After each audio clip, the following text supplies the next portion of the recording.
This is just, this is like merino, I think.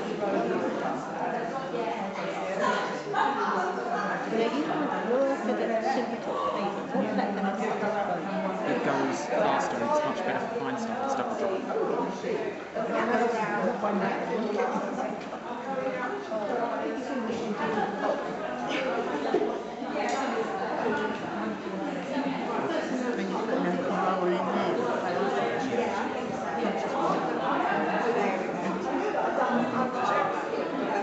Are you stopping it from adding the spin in any more in? Yeah, just a little bit. You know, I'm just holding it a bit. He's not really got pressure on it, he's letting it run around his fingers. It's not really. No, I'm not pinching. I was pinching, you see. James, It's the way it stretches out, I think. Yeah, it's wonderful. This is going so well. It's not quite as even as I'd like it to go. Silk. Oh no. Oh yeah. And it only wants to explode out the bag at the So what's same this, James? That's yak. You can talk about what you're doing. Get a bit of sound on when I do it. Tell me when you're ready. Okay, I'll do it. I'll start now. Okay. Okay, we've got some tussar silk, and I'm going to spin it from the fold, long draw. So I'm going to start treadling, and join on from the middle here, and put my hand over.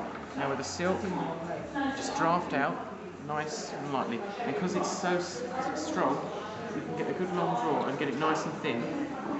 So there we go. Let's join in.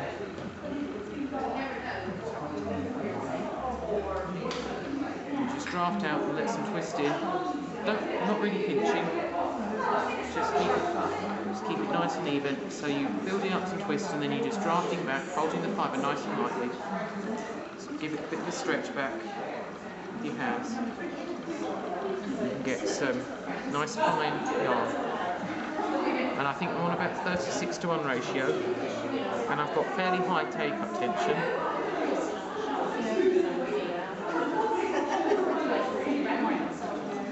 And this is just silk from the fold.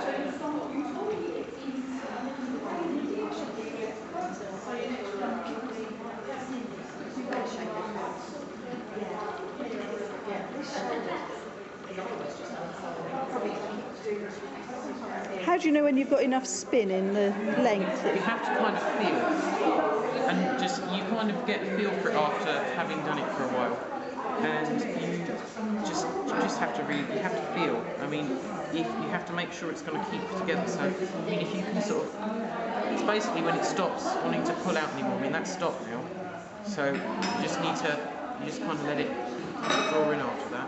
Do you find that different fibres find their own weight that they want to be? They definitely do, yeah. Silk wants to always go finer than something like merino, I find. I mean, I'll take a bit now of something different. That's yak. I mean, yak top is slightly different. I don't use quite such a sort of more, I use more of a, you need less tension for a finer something like yak.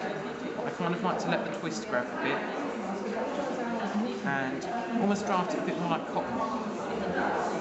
So I mean, you never get, I find that my yak is never as sort of smooth and even as my silk or my merino is when I do it like this. And you just have to let the twist in, and because these are so short, they need the fast rate of twist insertion. You see that, Matt?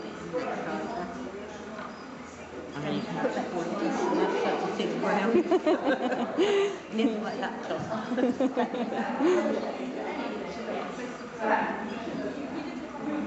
even still with the sort of, I use sort of more of a semi sort of long draw because I don't draft it as much.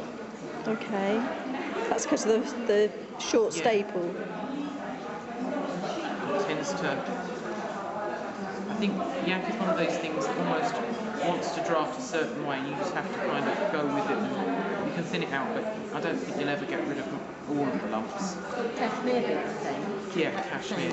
So you'd use long draw for roving, and top, bats and bats, yeah. Most, I have, yeah. That's from a D-head. Yak is a D-head cloud. I mean, I do camel in this way. Cotton I do from tops or from a pony. I've used for my regular wool. I like to use top for my Longdraw. I have used Rolags, anything really. Now that's coming out to sort of a lace weight there. Lace weight yak. Put them white behind it. I've got a bag of cotton somewhere.